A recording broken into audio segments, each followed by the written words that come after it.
Hello to all of you, good morning, good afternoon, good evening. तो कैसे हैं आप लोग? तो आइए हम लोग डिस्कस कर रहे थे जो सीरीज था हमारा, जो लाइव क्लासेस आ रही थी क्लास 12th की 2026 बोर्ड्स की, कि आखिर क्या इंपॉर्टेंट क्वेश्चन हो सकती है, उसी के संदर्भ में हम लोग बात कर रहे हैं। और अभी तक हमने 3 चैप्टर कवर कर चुका है। अब ये हम लोग चौथा चैप्टर के और आगमन कर रहे हैं। जस्ट लाइक इलेक्ट्रोस्टैट हो चुका है, करंट इलेक्ट्रिसिटी हो गया और मैग्नेटिज्म हो गया है।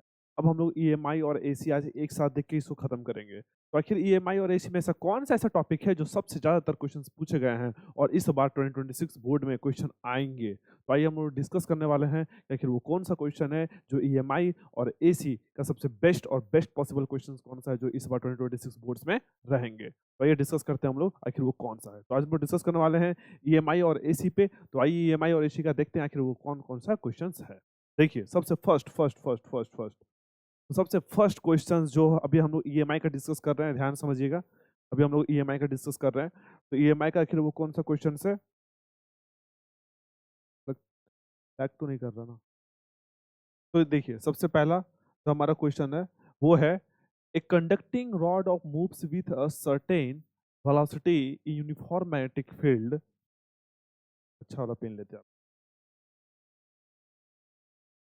ये देखो, a conducting rod moves with a certain velocity in uniform magnetic field. Derive an expression for the induced EMF between the ends of the rod. यानी कि BLV। BLV याद है? जब रियल प्रॉब्लम वाला सवाल हमने करवाया था उसी का एक्सप्रेशन करना है BLV। ठीक है, मोशनल ईएमएफ याद रखना, मोशनल ईएमएफ वाला प्रूफ आपको अच्छे से करना है। ठीक है, तो ये सवाल बहुत इंपॉर्टेंट है, आप इसको अच्छे से कर लेंगे। स्क्रीनशॉट ले लीजिएगा आप लोग, सारे लोग, बच्चा लोग। ठीक है, आगे बढ़े, चलिए आगे बढ़ते हैं। आइए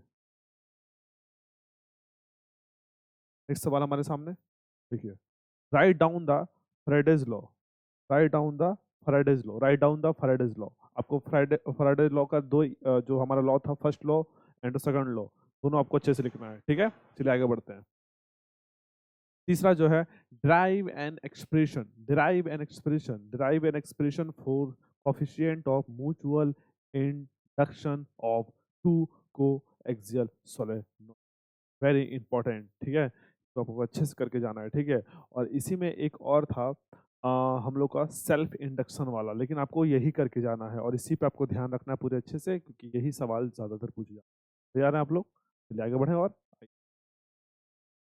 ये देखिए, with the help of level diagram describe the briefly the underlying principle and working of the step up transformer and why core of transformer is limited. यानी आपको पूरा कंस्ट्रक्शन वर्किंग अच्छे से कर लेना है, एकदम छोड़ना नहीं है।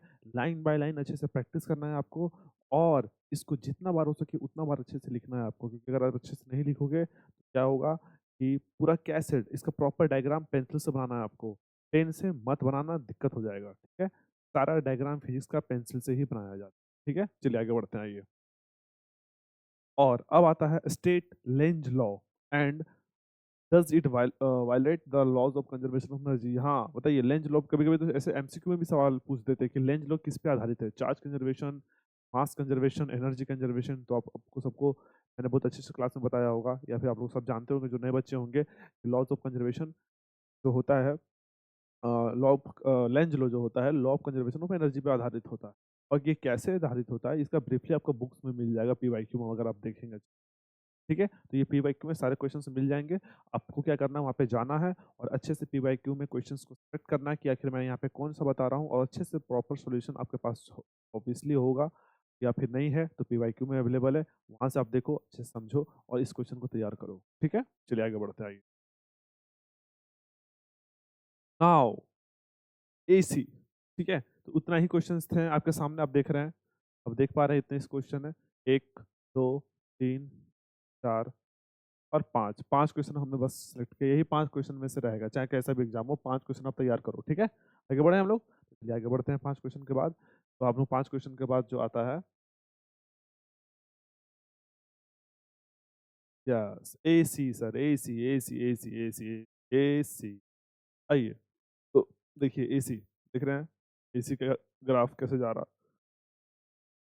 आपके हार्ट, दिल से गुजर के जा रहा है एसी का ग्राफ, देख रहे हैं आप? तो दिल, दिल ही नहीं है आपके पास तो कहाँ से जाना?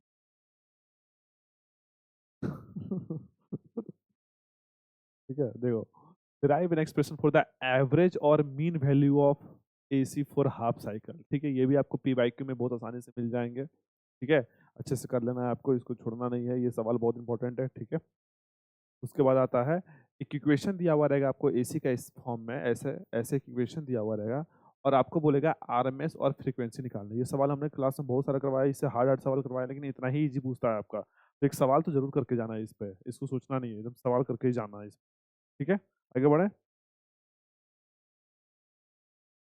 Using a phasor diagram, derive an expression for the impedance of an AC circuit containing LCR in series of energy dissipated। हाँ, आपको LCR सर्किट का पूरे अच्छे से सर्किट के साथ पूरा अच्छे से इम्पीडेंस वगैरह सब आपको निकालना आना चाहिए एकदम। नहीं निकाल पाओगे बाबू, दिक्कत हो जाएगा। LCR अगर आप कर ले तो ऑब्वियसली सब अब सारा सर्किट आप करने कर लिया। तो LCR इज वेरी इंपॉर्टेंट, तो LCR अच्छे से करके जाना आप। ठीक है, चाहे वो LR पूछे या LC पूछे, आप LCR करके जाओ, आप आराम से बना दोगे। ठीक है, जो सर्किट रहेगा उस सर्किट को उससे गायब कर दो, जो एक्सप्रेशन बच जाएगा वही आपका सर्किट का रहेगा। ठीक है, चलिए आगे बढ़े। आइए, ओ खत्म। बस इतना ही सारे क्वेश्चन है आपके पास सर, इतना ही क्वेश्चन करना है आपको। देखो, एक, दो, तीन, चार, हाँ चार, पाँच, छः, सात, आठ, आठ क्वेश्चन, दो चैप्टर में हमने आठ क्वेश्चन मात्र। कितने? आठ। बस ये आठ क्वेश्चन को आपको अच्छे से करना है सर। ठीक है, स्क्रीनशॉट आप अच्छे से ले लिए हैं, ये उम्मीद करते हैं। तो किसी कोई मन में डाउट है तो वो पूछ सकते हैं, कोई दिक्कत नहीं है हमारा इसमें। और दूसरी बात है कि अब जो हर 6 बजे आप लोग का सारा चैप्टर का वीडियो अपलोड हो जाएगा। इसके बाद आपका EMI, sorry, electromagnetic waves, optics, light में ray optics, wave optics, modern physics में एटम, न्यूक्लियाइड, डुअल नेचर और सेमीकंडक्टर, ये सारा का सारा इंपॉर्टेंट क्वेश्चंस का वीडियो बहुत 3 से 4 दिन के अंदर सारा का सारा वीडियो आ जाएगा। बस अब आपको खाली पढ़ना है, आपको सब चीज़ हम बता दिए हैं, बस पढ़ लो बाबू, इतना पढ़ लो, इतना पढ़ लेगा तो 70 में 65 तो आ ही जाएगा। ठीक है, इतना अगर आप कर ले तो ऑब्वियसली से मानो या ना मानो 70 में एकदम 65 प्लस आ ही जाएगा।